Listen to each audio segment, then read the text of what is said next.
साथियों नमस्कार। मैं सुमित शर्मा आप सभी दोस्तों का हार्दिक स्वागत करता हूं।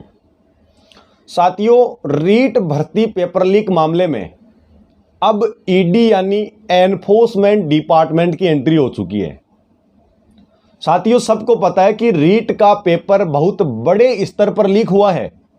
सबको पता है रीट पेपर लीक मामले में न जाने कितने अपराधी गिरफ्तार हुए, लगभग 44 अपराधी गिरफ्तार किए जा चुके हैं और एसओजी ने भी मान लिया है कि 300 से ज्यादा, 300 से लेकर 350 तक लड़कों तक पेपर आउट हुआ है।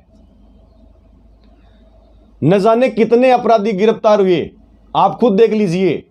भजनलाल, बत्तीलाल, भंवरलाल, यहां तक कि माध्यमिक शिक्षा बोर्ड के अध्यक्ष उस समय के डीपी जारोली को भी बर्खास्त कर दिया। और इस पेपर लीक मामले में सुभाष गर्ग, पारासर, पता नहीं कितने इस पेपर लीक कराने में शामिल थे। साथियों, यहां तक कि उस समय के माध्यमिक शिक्षा बोर्ड डीपी जारोली ने यह तक कह दिया था कि पेपर आउट राजनीतिक संरक्षण में हुआ है। लेकिन उस समय के तत्कालीन शिक्षा मंत्री गोविंद सिंह डोटासरा जी, आपने क्या कहा था कि यह रीटोत्सव है, Guinness book of world record में नाम दर्ज करवाएंगे। क्या यह होता है रीटोत्सव? राजस्थान के युवाओं के साथ में जो सबसे बड़ा धोखा आपने किया है। गोविंद सिंह डोटासरा ने क्या कहा था?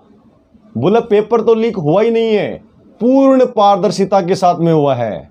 साथियों, मैं आपसे पूछना चाहता हूं, अगर पेपर पूर्ण पारदर्शिता के साथ में होता तो क्या इतने अपराधी गिरफ्तार किए जाते? क्या माध्यमिक शिक्षा बोर्ड के अध्यक्ष डीपी जारोली को बर्खास्त किया जाता? गहलोत सरकार झूठ पर झूठ बोल रही है।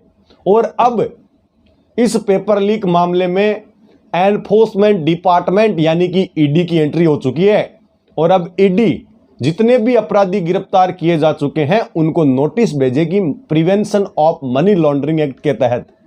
अब देखेंगे साथियों, हमने खूब संघर्ष किया, आमरण अनशन भी किया। आपने देखा होगा शौर्य चक्र विजेता विकास जाखड़, जब मामला पूरा दब चुका था, आप खुद देख लीजिए। शौर्य चक्र विजेता, उनको कहां जरूरत पड़ गई थी इस्तीफा देने की बेरोजगारों के लिए? 21 दिसंबर को वो इस्तीफा देकर आए, तब तक मामला पूरा दब चुका था। लेकिन बेरोजगारों के लिए गिरफ्तार हुए, आमरण अनशन किया, 14 दिन तक आमरण अनशन किया। और कुछ बड़े बड़े संगठन के अध्यक्ष 3 दिन में आईसीयू में चले जाते हैं। आपने देखा होगा 14 अक्टूबर को एक आमरण अनशन की शुरुआत हुई थी रीट और एसआई सीबीआई जांच के लिए। एक संगठन के अध्यक्ष, मैं नाम नहीं लेना चाहूंगा, आप खुद जानते हैं। रीट और एसआई सीबीआई जांच के लिए 5-7 दिन बाद में मुद्दा बदल गया और 21 सूत्रीय मांगों में तब्दील हो गया। कहां गया था उस समय? उनका जो एजेंडा है वो केवल और केवल राजस्थान के बेरोजगारों को गुमराह करने का है। और फिर जब शौर्य चक्र विजेता विकास जाखड़ जी ने मामले को हाईलाइट किया, तब फिर मैदान में कूद गए। ये होते हैं दल बदलू लोग, अवसरवादी लोग। साथियों, मैं आपको बता देना चाहता हूं, शौर्य चक्र विजेता विकास जाखड़ जी और मेरी मांग लास्ट तक रीट और एसआई की सीबीआई जांच ही रहेगी। 2023 तक मैंने आपको कहा था कि हमारी मांग रहेगी कि हम सीबीआई जांच करवाएंगे। कम से कम ये तो होगा ना कि आगे आने वाले पेपर एकदम पारदर्शिता के साथ में होंगे। राजस्थान के बेरोजगारों के साथ में धोखा कभी नहीं होने देंगे। साथियों, जो हमने संघर्ष किया था वो अभी भी जारी रहेगा। रीट और एसआई की सीबीआई जांच, हमारा जो मुद्दा है वो लास्ट तक रहेगा। गहलोत सरकार दबा नहीं सकती, युवाओं की आवाज को अपनी लाठी के दम पर दबा नहीं सकती। कितनों को गिरफ्तार कर लेंगे आप, हमारी मांग लास्ट तक सीबीआई जांच रहेगी। और अब तो रीट भर्ती पेपर लीक मामले में ईडी की एंट्री हो चुकी है। देखते हैं कब तक बचते रहोगे आप, नहीं बचोगे आप। और लास्ट तक हम सीबीआई जांच की मांग भी करते रहेंगे। भूलने नहीं देंगे राजस्थान के युवाओं को। आपने कितना बड़ा कांड किया, आपको खुद को पता है क्या? जेईएन का पेपर लीक, एसआई का पेपर लीक, रीट का पेपर लीक और हर भर्ती परीक्षा के परिणामों में धांधली।